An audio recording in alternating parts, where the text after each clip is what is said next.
பார்த்தீங்கன்னா இந்த அளவுக்கு நல்லா கெட்டியாக, இந்த அளவுக்கு நல்லா கரகரப்பாக அரைச்சி எடுத்துருக்குறோங்க.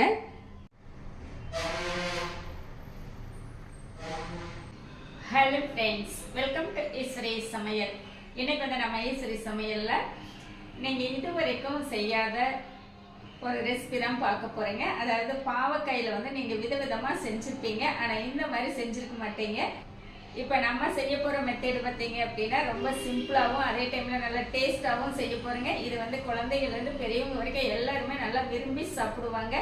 இப்போ இந்த ரெசிபி எப்படி செய்யலான்ட்டு பார்க்கலாம் வாங்க. இப்போ நம்ம வதக்கிறதுக்கு தேவையான எல்லா பொருட்களுமே எடுத்து வச்சுருக்கோங்க.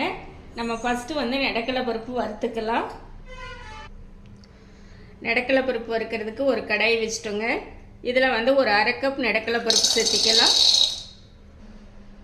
அடுப்பு வந்து மீடியத்துக்கு கொஞ்சம் குறைவாக வச்சு வறுத்தீங்க அப்படின்னா நல்லா ஒன்று போல் வறுபட்டு வருங்க.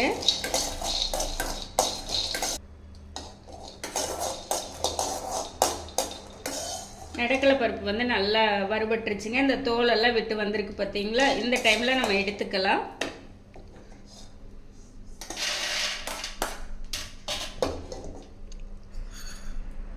ஒரு ஸ்பூன் உளுந்தம்பருப்பு,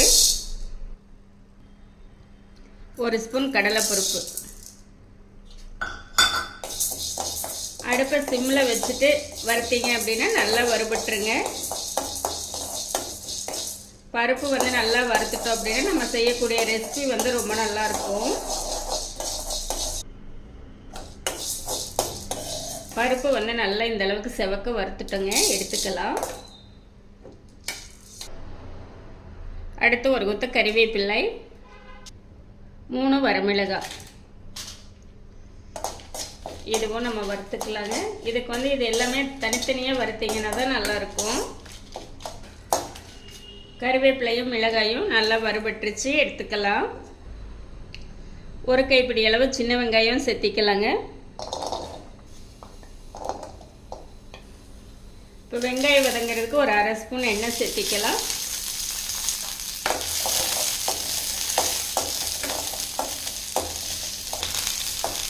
வெங்காயம் வந்து இந்த அளவுக்கு நல்லா வதங்கிடுச்சுங்க.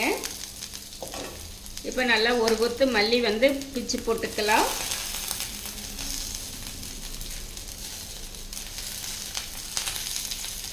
இது கூடவே இந்த அளவுக்கு புளி சேர்த்திக்கலாங்க.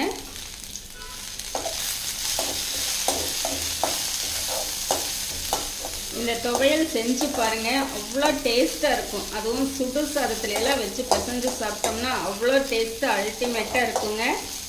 அதே மாதிரி தோசைக்கு, சப்பாத்தி, இட்லிக்கும் வச்சு சாப்பிட்லாம், ரொம்ப நல்லாயிருக்கும். இப்போ நல்லா வதக்கிட்டேங்க. ஒரு 4 ஸ்பூன் அளவு தேங்காய் துருவல் எடுத்து வச்சுருக்கோம், சேர்த்திக்கலாம்.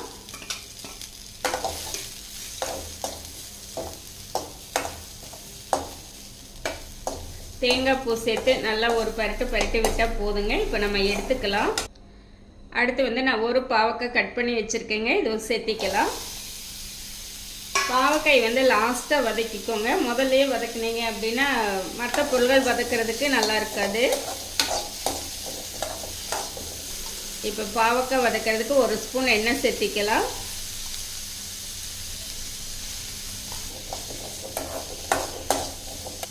பாவக்காய் வந்து நல்லா வதங்கட்டும்.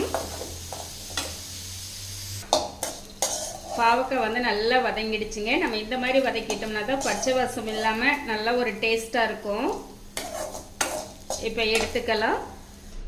ஃபஸ்ட்டு வந்து நம்ம வறுத்து வச்சுருக்கிற நெடக்கடலை பருப்பு, மிளகாய், பருப்பு வகைகள் இது மட்டும் நம்ம மிக்ஸி ஜாரில் சேர்த்து ஒரு டைம் நல்லா அரைச்சி எடுத்துக்கலாங்க. இப்போ நல்லா இந்த அளவுக்கு அரைச்சி எடுத்துட்டோங்க. இப்போ வந்து நம்ம வெங்காயம், தேங்காய் எல்லாமே சேர்த்திக்கலாம்.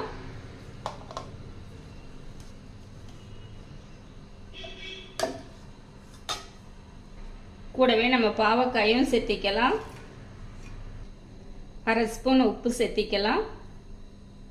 தண்ணி வந்து ஒரு 1/4 டம்ளர் அளவுக்கு சேர்த்திக்கலாங்க. இது வந்து நல்லா கொஞ்சம் கெட்டியாக அரைச்சோம்னா நல்லாயிருக்கும். இப்போ அரைச்சி எடுத்துகிட்டு வந்துடலாம். இப்போ நம்ம இந்த அளவுக்கு நல்லா அரைச்சி எடுத்துட்டோங்க.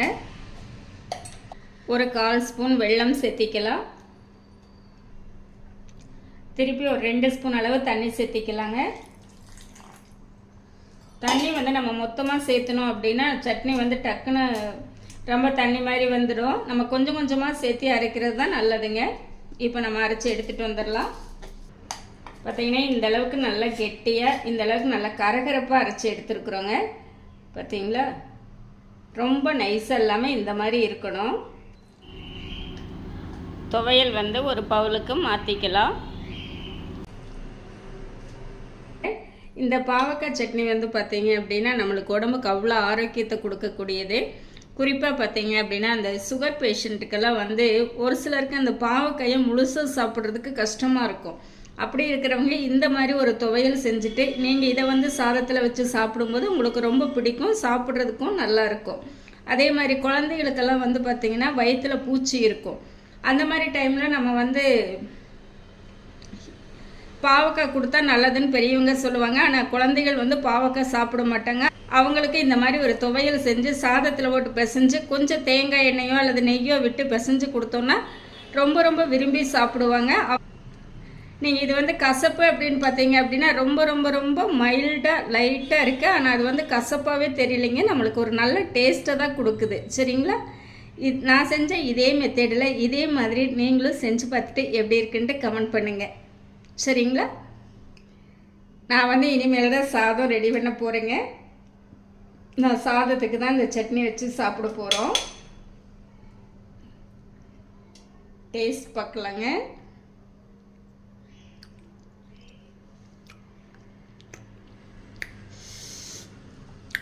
வாவ் வாவ், அவ்வளோ டேஸ்ட்டுங்க. இது பாவக்காய் சட்னின்னு சொன்னால் கூட யாருமே நம்ப மாட்டாங்க, அந்த அளவுக்கு அவ்வளோ சுவையாக இருக்குது. சரிங்களா, நான் செஞ்ச இந்த ரெசிபி வந்து உங்களுக்கு ரொம்பவே பிடிச்சிருக்குன்னு நினைக்கிறேங்க. இந்த ரெசிபி பிடிச்சிருந்தா லைக் பண்ணி, ஷேர் பண்ணி, கமெண்ட் பண்ணுங்கள். நம்ம ஈஸ்வரி சமையலை சப்ஸ்கிரைப் பண்ணி வச்சுக்கோங்க. இனி ஒரு நல்ல வீடியோவில் பார்க்கலாங்க. Bye by.